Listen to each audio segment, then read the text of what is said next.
It's very humbling to hear those good remarks, kind remarks about myself. It almost leaves me speechless. But it's really good to hear those because it's a big job, the one I'm looking at.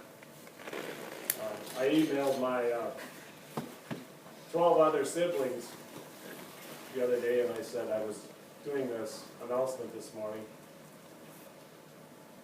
And I said, if you can't be here, I understand, but your thoughts and prayers would be appreciated.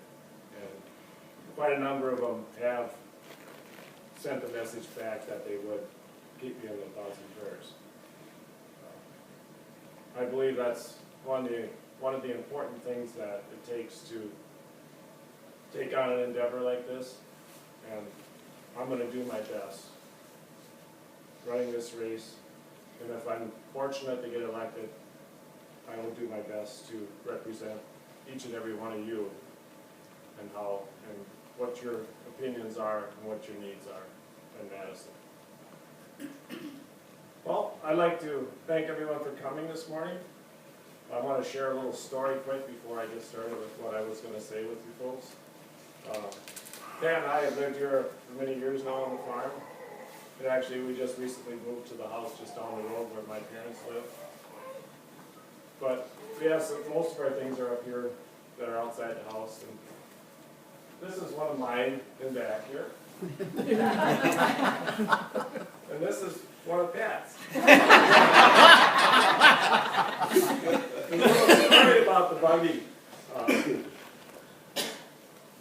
Pat and I went over to my brother Mike's and Darla's farm.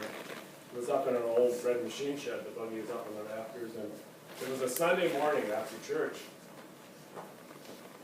We went over and they helped us get it out, and we hauled it back over here to the farm, and we put it inside a shed. And then after lunch, Pat's water broke, and we were off to the Redmond Hospital, and our first child was born. So it made a memorable day in a number of ways. Well, about 10 years ago or so, Pat, seeing that sitting in the shed, and she wanted to get it refurbished. Found a person over by Thorpe that did those kinds of things, and so we had it refurbished, used it a few times. So we're thinking, maybe we might be able to use that this upcoming year, maybe in the parade season or something like that. Maybe, I don't know if we'll pull it with that big tractor or not. We'll have to see how it turns out. But it's been sitting here for some time, and we uncovered it yesterday and cleaned the dust off and cobwebs and whatnot.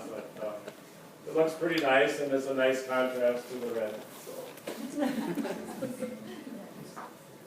I'd like to talk to you today about, give you a rundown of 3 things I'm going to cover with you today.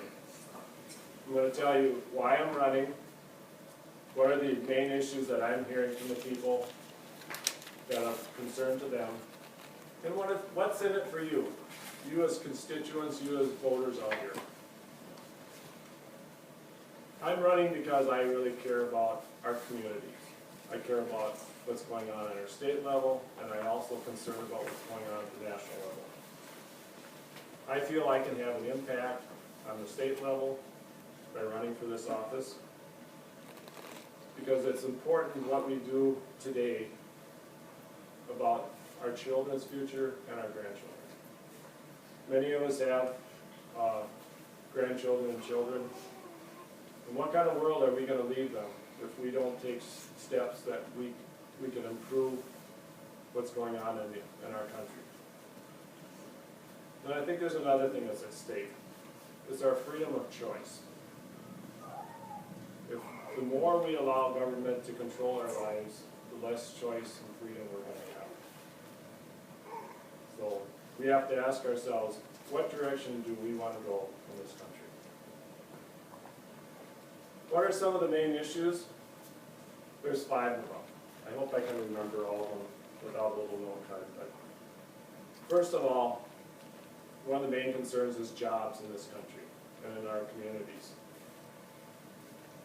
we need to have as many people as possible working to help carry the tax burden load of keeping this country in a strong fiscal or financial means.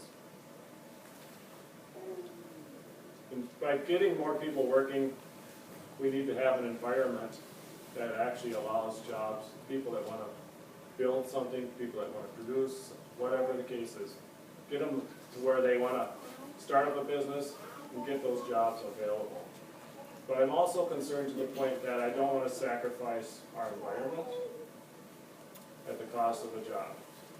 We have to balance those needs so that we can have the best of both worlds. And what comes out, the other thing is there's also jobs out there now that aren't being filled.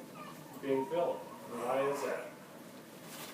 Because a lot of our adults don't have the training and the education they need to take these jobs on. So it's important that we have continuing education for our adults so that they can also get in there and take on these jobs rather than sit on the unemployment line and say that's better for me than going out and working. Our schools also, there's also a place for improvement for our schools. I recently received a report where over in Europe, they spend less dollars for their schools, for the education of their children, yet their children score higher on their tests than what we do in the United States. Schools are very important for us, both for education of our children, but also as a community center, and social activities and things like that. But just throwing more money at a school may not necessarily get us better education for our children. So I think we need to always look at what ways we can improve the education of our children. It may or may not mean more money for the schools. I believe it's important to be fiscally responsible. Keep in mind that we need to stay within a balanced budget. And we've done that at the state level now, we're back on track. It would be my goal to stay there. Stay within the balanced budget. Some people use the term live within our means. I also believe it's important that we protect the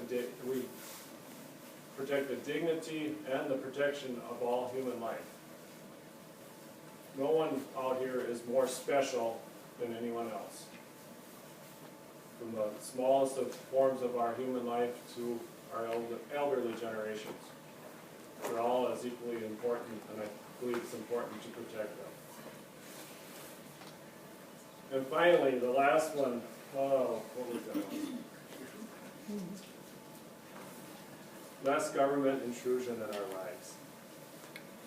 I believe as government grows, we lose our freedom, and the costs become unbearable. It's not to say that we don't need government in our lives, but we need to be careful not to have too much. So I'm a person that believes in less government intrusion into our lives and businesses. So what's in it for you folks?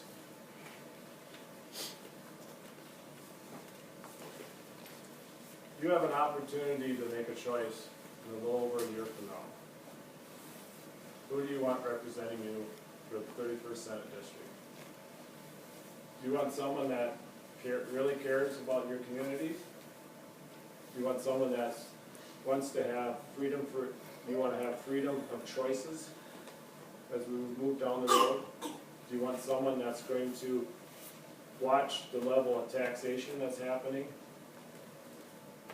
Or do you want someone that's not going to do that? We don't know who the other candidates are going to be at this point. There may be an incumbent, may not be. To me, it doesn't matter.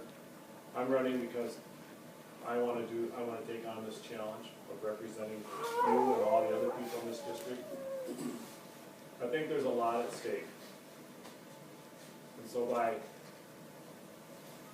we can have a better future in this community, in this state, and possibly in this country if we get the right people leading and representing you.